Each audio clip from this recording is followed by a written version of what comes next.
The situation in the oil market has barely changed. During the 5-day trading week, the quotes were edging down amid fears of another lockdown in China, the world's largest consumer of primary energy. However, the downtrend was limited by the ongoing geopolitical tensions in Eastern Europe.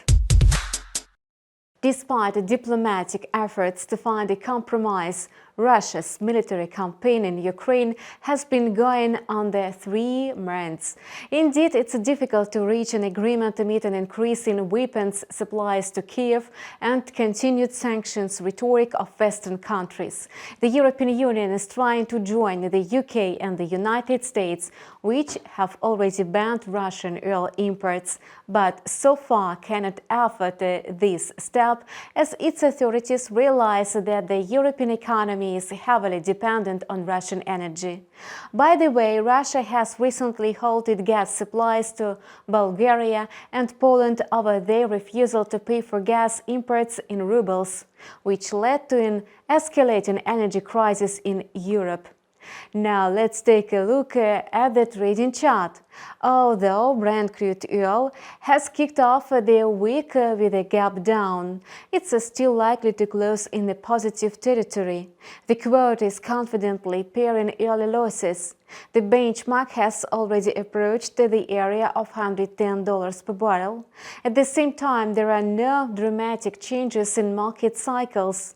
From a technical point of view, Brent crude continues to form an amplitude pattern, whose cycles are becoming more and more compressed. The marks of $96 and $115 per barrel serve as key levels. If the price breaks through one or another boundary, this would indicate the quote's direction and mean that the pattern has completed. The US Federal Reserve is set to hold a meeting next Wednesday. Market players expect the central bank to raise interest rates by 50 basis points at once. Expectations of such an aggressive step significantly reduce the investment attractiveness of gold, thus making investors flee to the US dollar. At the same time, yesterday's statistics on the US economy may help the regulator avoid such a bold policy shift. Data showed that the nation's gross domestic product shrank at an annual rate of 1.4% in the first quarter. Against this backdrop, gold entered a correction following its steep drop. The yellow metal was also supported by its highly oversold status on a short-term basis.